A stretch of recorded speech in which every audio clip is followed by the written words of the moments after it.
Salam saudara-saudara yang kasih, saudara-saudara yang diberkati dan dikasihi Tuhan. Mari kita kembali membuka firman Tuhan dari Perjanjian Baru. Kita akan mempelajari dan mempergumulkan tentang bertumbuh di dalam kasih karunia.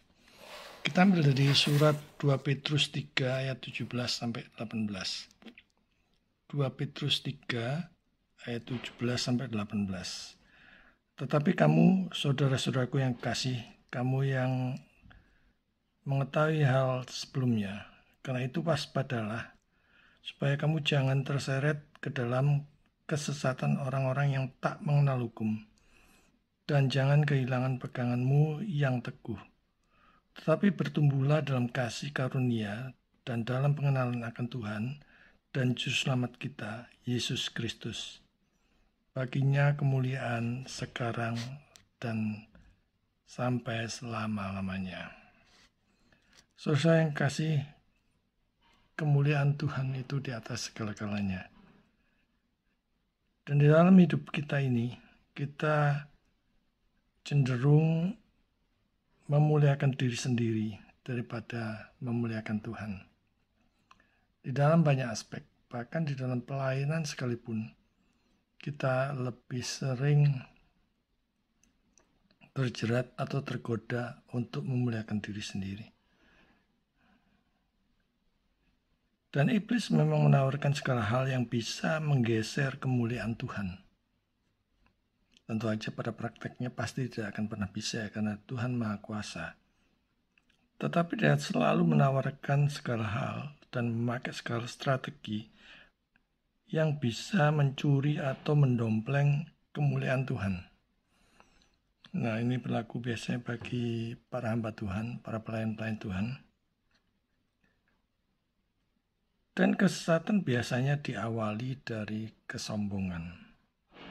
Seperti merasa mampu segalanya, merasa lebih benar dari orang lain, merasa lebih layak dari yang lain, bahkan merasa yang paling benar. Yang pertama kita lihat ada peringatan untuk kita selalu waspada terhadap kesesatan. Bahaya kesesatan itu ada di mana-mana.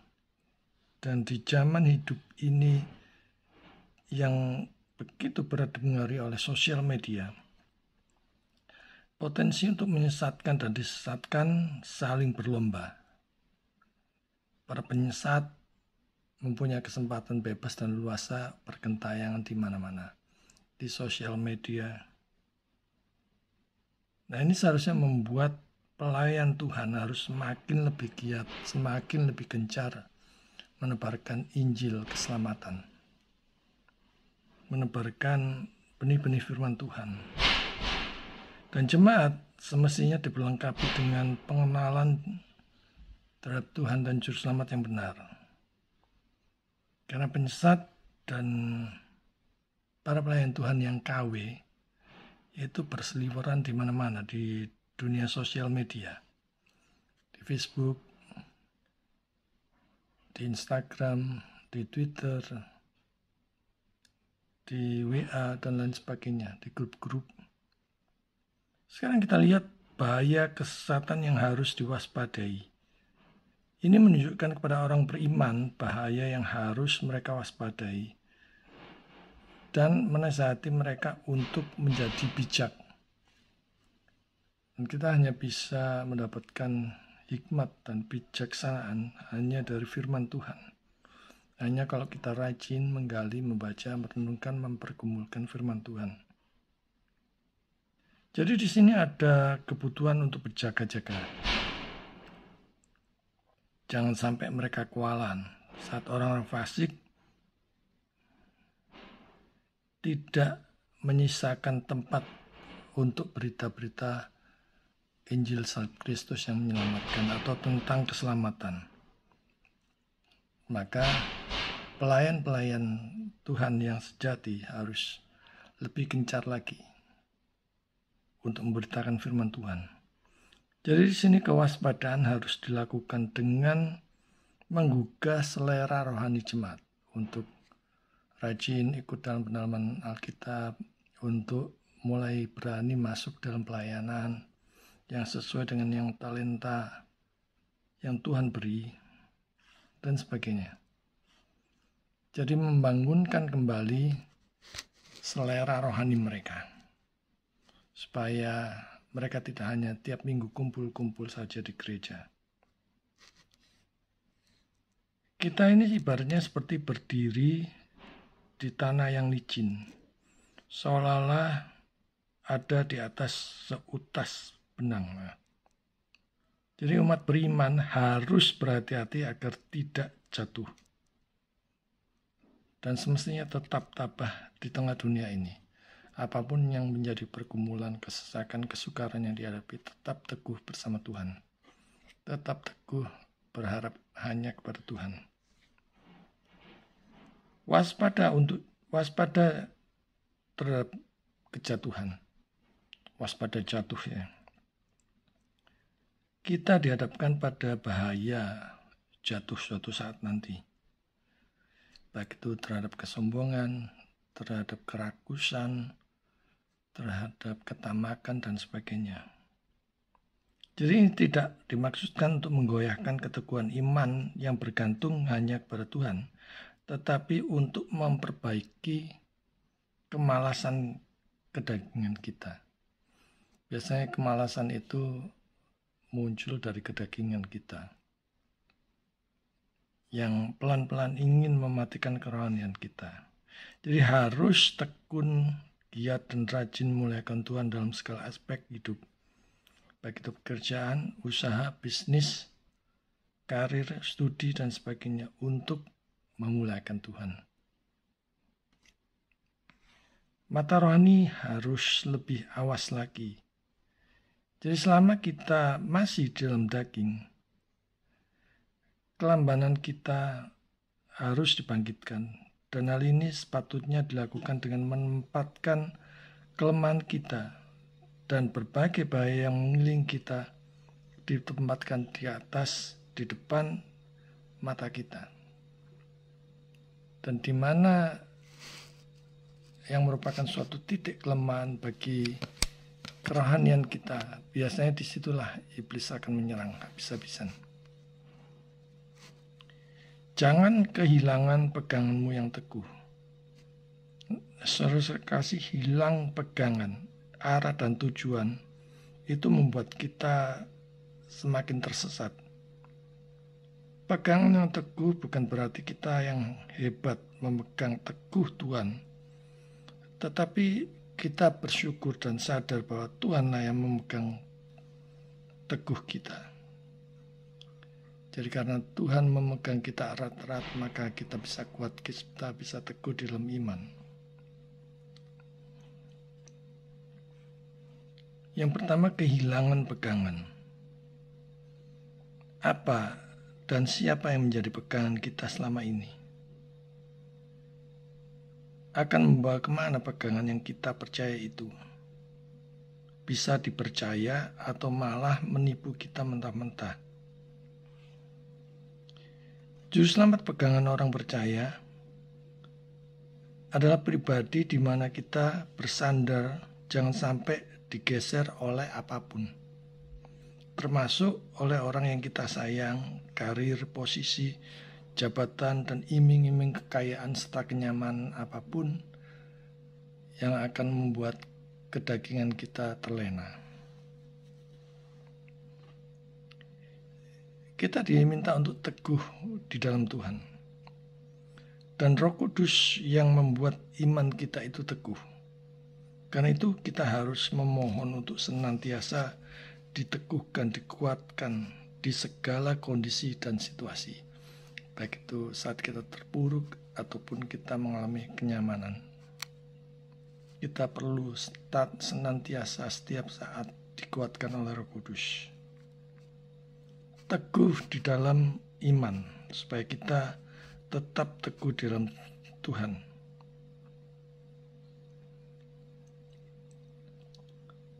Roh Kudus yang membuat iman kita teguh. Karena itu harus memohon untuk senantiasa diteguhkan dalam segala kondisi. baik itu yang membahayakan iman kita, yang mengancam iman kita, ataupun yang akan membuat iman kita melemah, merosot. Tidak akan ada yang bisa melawan kekuatan Tuhan yang menjaga dan memelihara kita. Yang ketiga, kita diminta untuk bertumbuhlah.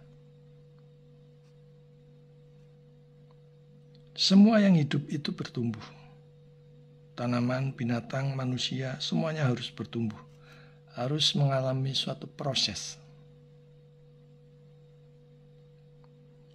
Kehidupan mengalami proses pertumbuhan. Hal yang penting bagi orang percaya adalah bertumbuh di dalam hal pertama, dalam hal kasih karunia. Kasih karunia mempunyai arti karunia-karunia rohani yang kita peroleh melalui Kristus.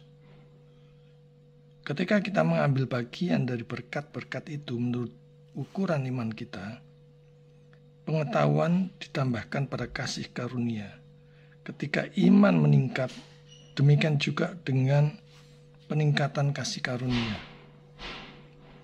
Orang berdosa membutuhkan kasih karunia Tuhan. Jadi begitu kasih karunia Tuhan itu dicabut atau meninggalkan orang berdosa, manusia pasti jatuh. Dan kita bisa mengerti dan taat firman Tuhan hanya karena kasih karunia-Nya.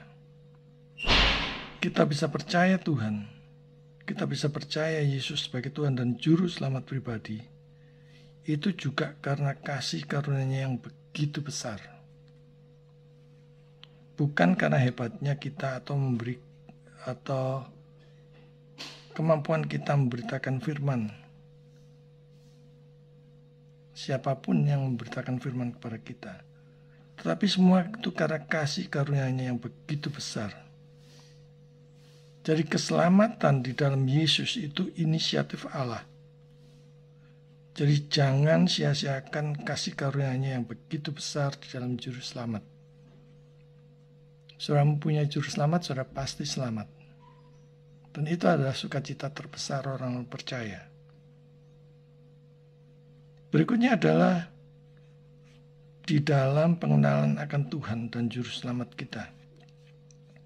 Tadi kita minta untuk bertumbuh. Yang pertama, tumbuh dalam kasih karunia. Yang kedua, dalam pengenalan akan Tuhan dan Juru Selamat. Mengenal akan Tuhan dan Juru Selamat yang benar hanya kalau kita membaca keseluruhan kitab suci dari perjanjian lama sampai perjanjian baru. Roh Kudus akan memampukan kita untuk mengenal dan lebih dekat dengan Tuhan. Kitab suci lah satu-satunya standar kebenaran orang percaya. Bukan tanda-tanda, bukan mujizat, bukan pula kenyamanan dan berkat-berkat. Bukan pula kesaksian-kesaksian yang spektakuler dari orang-orang yang terkenal. Tetapi standar kebenaran orang percaya adalah hanya kitab suci.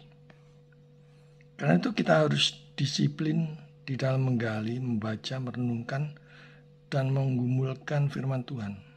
Mendengar suara Tuhan melalui firman-Nya agar mengerti maksud dan kehendak Tuhan.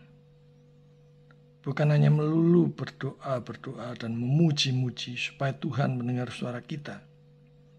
Tetapi yang jauh lebih penting adalah mendengar maksud dan kehendak Tuhan di dalam firman-Nya. Dan kita dikuatkan untuk menjadi pelaku-pelaku firman yang hidup. Bertumbuhlah dalam kasih karunia. Jadi di sini dia menasihati supaya kita terus bertumbuh membuat suatu kemajuan. Itu adalah satu-satunya cara untuk bertahan, untuk membuat kemajuan terus-menerus dan tidak berdiam diri di tengah perjalanan iman kita. Bekerja untuk membuat suatu kemajuan setiap hari. Spekulasi bodoh atau tidak masuk akal manusia mengganggu kita, yang menjerat dan memutarbalikkan kebenaran sederhana yang seharusnya berfungsi untuk membangun. George MacDonald mengatakan, all growth that is not toward God is growing to decay. Jadi semua pertumbuhan yang tidak mengarah kepada Allah tumbuh menuju kebusukan.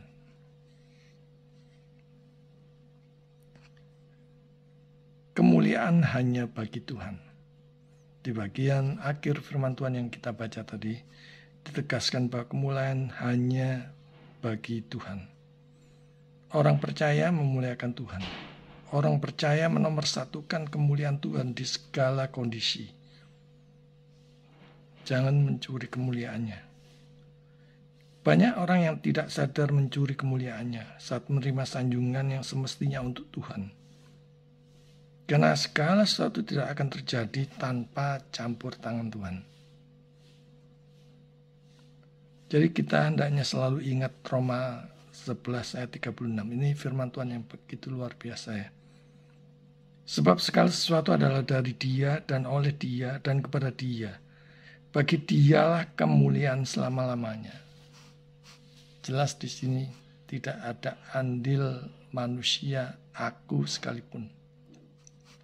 Tidak ada aku, semua dari Dia. Jangan mencuri kemuliaan Tuhan. Karena ya ini semua dari Dia ya. Segala sesuatu dari Dia dan oleh Dia dan kepada Dia. Dan semuanya dikerjakan bersama-sama, bagi Dialah kemuliaan sampai selama-lamanya. Jangan juga mendompleng kemuliaannya. Merasa ikut andil kesuksesan dalam pelayanan apapun juga itu. Bahkan menganggap kalau tidak ada dirinya, pelayanan itu tidak akan jalan. Sadarilah Allah itu pencipta manusia. Kalau saudara tidak mau dipakainya, Tuhan bisa menggerakkan orang lain, Tuhan bisa memakai orang lain. Hanya bagi Dialah kemuliaan sampai selama-lamanya. Belajarlah menahan diri terhadap godaan, ingin juga menikmati sanjungan karena hebatnya diri saudara. Karena hebatnya diri sendiri. Kembalikan semua sanjungan dan pujian itu hanya kepada Tuhan. Dia harus makin besar, kita harus makin kecil. Baginya kemuliaan. Ini adalah bagian yang luar biasa untuk membuktikan keilahian Kristus.